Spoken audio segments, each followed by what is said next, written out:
in blood, right?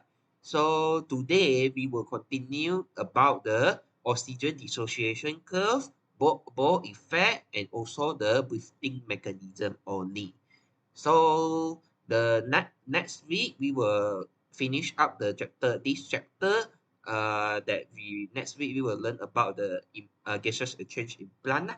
So for today we will finish up the human part.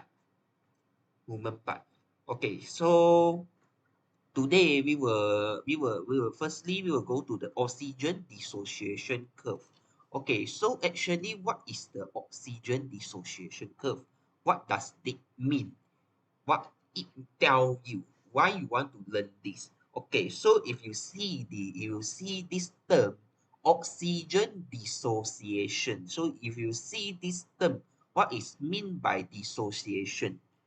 So in chemistry, I think in chemistry you learn this term many times, right? Especially in chemical reaction. So dissociation meaning is that how much of oxygen is about oxygen bind to the hemoglobin become the oxyhemoglobin. How much of oxygen can be saturated? You means do you guys know what is saturated, right? Saturated means that all of the oxygen are total all of the oxygen molecule can be bound to the hemoglobin in saturated point, meaning that all the hemoglobin in our blood, in our body, is already fully occupied with the oxygen, totally fully occupied. So at that point, at that point, even though you have more high concentration of oxygen, the hemoglobin also cannot bind with the oxygen to form oxyhemoglobin already, because it already reached the saturated point. So same as the dissociation. Dissociation meaning that it is the measurement how much of hemoglobin will bound to the oxygen bound to the oxygen to form oxyhemoglobin. So based of the partial pressure of oxygen. So if you see this curve, so this is the general curve about the oxygen dissociation curve. Okay, so if you see this curve, there are three lines, right? Red line, blue line, and green line. So what does it? So meaning that in our syllabus, we will learn three types of oxygen dissociation curve, which are myoglobin, hemoglobin, and fetal hemoglobin. So hemoglobin is normal one. As a normal adult, we have this kind of curve, which is this second one, the middle line one, blue line one.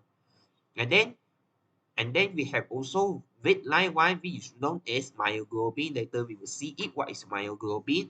And also the green line is about the fetal hemoglobin. So fetal hemoglobin is the baby one. The baby stage, or in the during the not baby, during the pregnancy, woman is in pregnant, the fetus also have their own hemoglobin. So the hemoglobin structure is differ from the adult hemoglobin one. Although it is also known as hemoglobin, but the structure of the fetal hemoglobin is differ from the adult hemoglobin one. So that is why that the curve is different from the normal adult hemoglobin. You see this. So what does this curve have? You see that the y-axis is the oxygen saturation. So oxygen saturation meaning that how much of oxygen is bound with the hemoglobin. So you see here, this is 100%. So this is the saturation point, meaning that when the partial pressure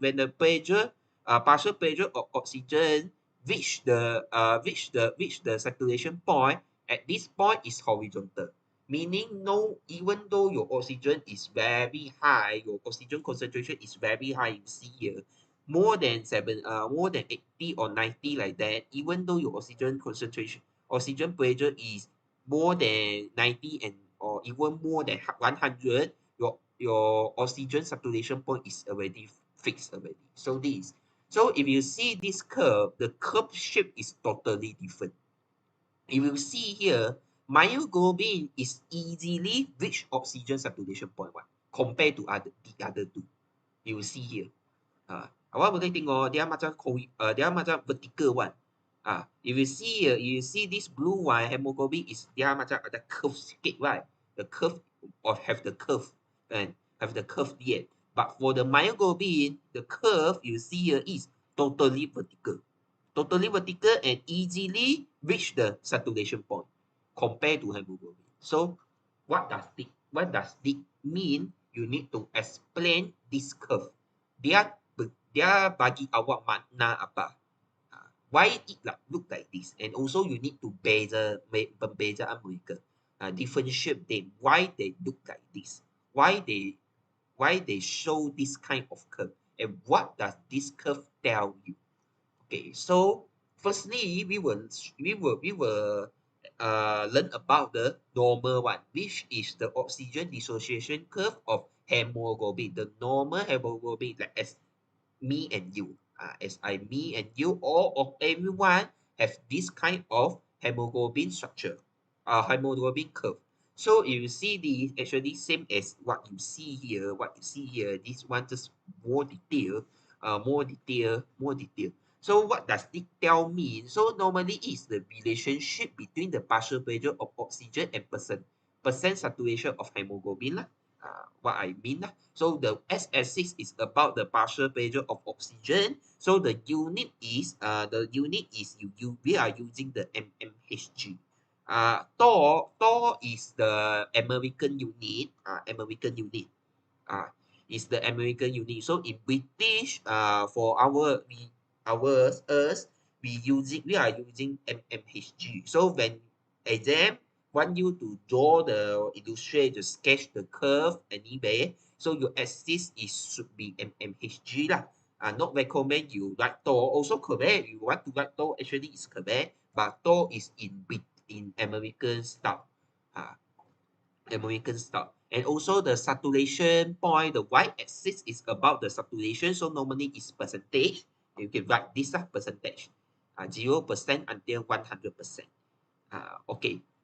Okay. So what does it mean? So if you see this curve, if you see that when the oxygen concentration is increased, if you see when it is increasing, the curve, the saturation, the percentage of saturation is slightly increased, or we call as progressive increase. That increase is increase in progressive manner. Uh, manner. Okay, so if you see here when the partial when the oxygen concentration is very high, it is very easily to reach the saturation point compared to the low oxygen concentration. Oxygen partial pressure, sorry. Oxygen partial pressure lah. Oxygen concentration or oxygen partial pressure is correct, up to you, but we recommend using partial pressure lah. Okay. So if you see here, when the oxygen concentration is increasing, the curve, the percentage of the hemoglobin that combined with oxygen is also increased. And then the shape of the curve is known as sigmoid shape. This is very important. Sigmoid shape. This curve is known as sigmoid shape. Okay, so what does this shape tell you is when it produce this kind of shape, this indicate that when the oxygen bind with when the first oxygen molecule is bind to the first hem group of hemoglobin, it can facilitate the binding of the second, third, and fourth oxygen. So this one I think I already tell you in last week. If you will still remember the structure of hemoglobin, you still remember structure of hemoglobin contain 4 polypeptide chain, right? So each polypeptide chain will contain one hem group. So each oxygen molecule will bind to the each hem group. So one hemoglobin will have 4 oxygen atom oxygen molecule to bind to it. So when the first oxygen molecule is bind to the first hem group, so the hemoglobin will change their shape, and it will facilitated the second binding and third and fourth binding of the oxygen to the hemoglobin. So this sort of binding behavior is referred to as cooperative. So cooperative. Cooperative meaning it is cooperate. Ada saling bekerjasama punya. Dia bukan macam tak bekerjasama punya. Meaning that if not is it if it is uncooperative, meaning that when the first oxygen is bind to the first hem group, it will not facilitated. Not facilitated. Meaning the second oxygen also require higher energy and require specific amount. You need to increase up certain pressure of oxygen baru oxygen tu boleh bind dekat second hand group. So this is what we mean as uncooperative. But it is cooperative, meaning that it is actually binding. When the first binding is bind, it will change the hemoglobin site. So if you see here, because the binding variation at individual site in each hemoglobin molecule are not independent of one another. So ini maksud dia lah. Okay. Okay. Okay. Okay. Okay, so normally when the for oxygen for the normal hemoglobin in adult, when the partial of oxygen 100 mmHg normally it's already reached the saturation point. Normally it's already reached the saturation point already. And about the 40, and when the partial pressure is about 40 mmHg, normally is at the resting tissue stage. This stage is that from the partial pressure starting from 40 to 100, meaning that this point is the person at rest. Kami rehat. Tak buat apa-apa exercise punya. Macam sekarang lah. Awak baca buku, tonton, tengok television, main game, semua ni awak rasa relax punya, tak ada buat apa-apa punya. Meaning this point. So if in exam, when it ask you this one is what are the condition you need to know lah. This part is that the person is doing less. Kerana masa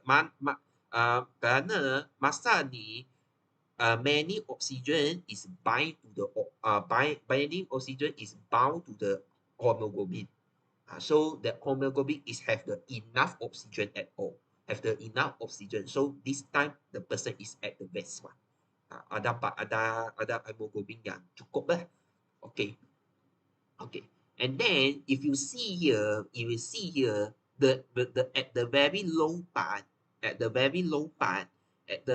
partial pressure of 15 mmHg, hemoglobin can release much more oxygen to metabolically very active tissue during exercise. So if let's say when your partial pressure of the oxygen in your blood, all of these partial pressure, what I say is in blood. What are the things that you say is in the blood one? So if your blood partial pressure of oxygen is very low, meaning that your hemoglobin is uninfinity to the oxygen. Meaning that all of the oxyhemoglobin will start to release all the oxygen molecule. The oxygen will not bind to the hemoglobin, but it will release. It will release it. So normally when the people in the exercise state, the all of the oxyhemoglobin will be released. Oxyhemoglobin will release oxygen molecule. It will not, the oxygen molecule will not bound to the hemoglobin to form oxyhemoglobin. So normally the formation of oxyhemoglobin is at here, tissue at best, or at the lung. At here, only at here. So I think this one. So hopefully you need to know lah what does this. So meaning oxygen unloaded to tissue at the base, meaning that at this point is that the point that the oxyhemoglobin release the oxygen at here.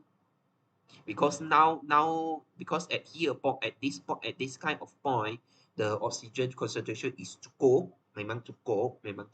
So badan kami tidak perlu banyak oksigen punya. Kerana tak cukup lah, memang cukup. So kami tak perlu banyak, sel kami, tisu kami tak perlu banyak oksigen sangat banyak. But at the point with when your oxygen concentration in blood in your tissue is very low, normally is you are doing exercise lah.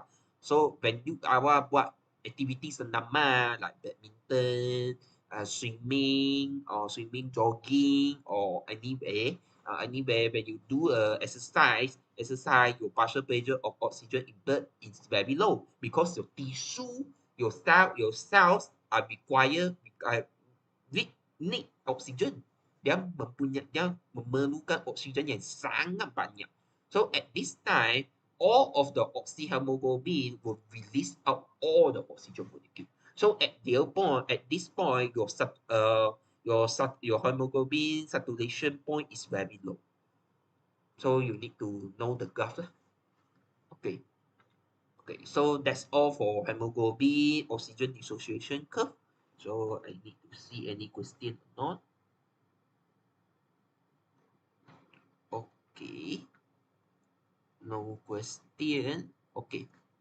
Okay. Okay. So if no question, then we proceed